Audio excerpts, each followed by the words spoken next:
রয়েছে engineering degree, তবুও চায়ের দোকানই জীবনের ভরসা।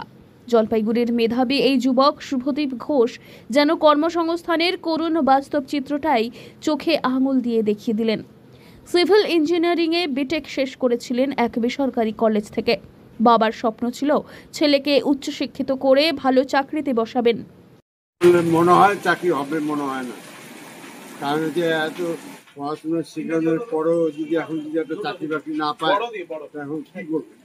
কি বলবে? ছেলে কত এই চায়ের দোকান করে ছেলেকে পড়াশোনা করাইছিলেন, বর্তমানে কি করতেছে? বর্তমানে যে চার দোকান করতেছে, এখন আশা নিয়ে তো পড়াইছিলেন। আশা নিয়ে পড়াশোনা, এখন চাকরি বাকরির জন্যই পড়াশোনার মধ্যে হচ্ছে, চাকরি তো হচ্ছেই না। চায়ের দোকানে নিয়ে আসে চায়ের দোকানে আমি কি করবো?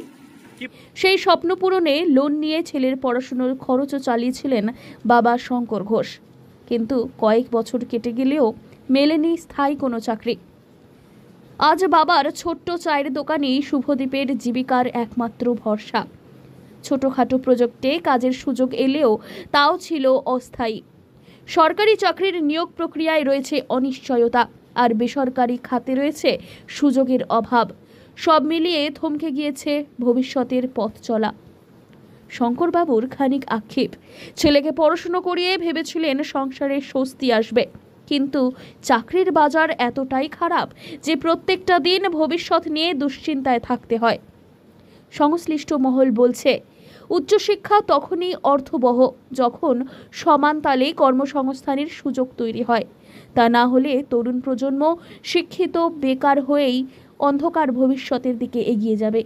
চাকরি করা উচিত এই রাজ্যে। হ্যাঁ, কিন্তু এখন তো চাকরি তো নেই, কলেজের থেকে তো তেমন কিছু দিচ্ছে না। কলেজের থেকে যেটা দিচ্ছে সেটা হচ্ছে সেলস। আমি যদি বিটেক কমপ্লিট করে আমি যদি সেলসে যাই, তাহলে আমি কলেজে এত টাকা খরচা করে আমি বিটেক কেন কমপ্লিট করলাম? বাবার চায়ের দোকানে। হ্যাঁ, তো এখন বাদ দিয়ে আমাকে চায়ের দোকানে করতে হবে না।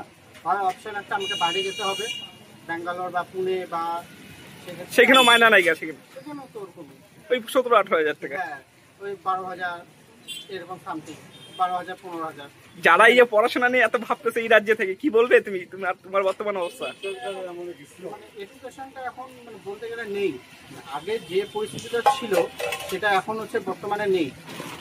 আগে কলেজের ফ্যাকাল্টি বলুন বা কলেজের থেকে প্লেসমেন্ট বলুন, সবই ভালো ছিল, কিন্তু এখন সে পরিস্থিতিটা নেই। এখন শুভদীপের এই গল্প শুধু একার শুভদীপের নয়, এ রাজ্যের অসংখ্য তরুণ তরুণীর জীবনের প্রতিচ্ছবি। তবে প্রশ্ন উঠছে একটাই, শিক্ষা শেষ করেও যদি কাজের সুযোগ না থাকে, তাহলে আসলেই কতটা কার্যকর শিক্ষা আর কর্মসংস্থানের এই নীতি? জলপাইগুড়ি থেকে সুরজিৎ দের রিপোর্ট, লোকাল 18 বাংলা।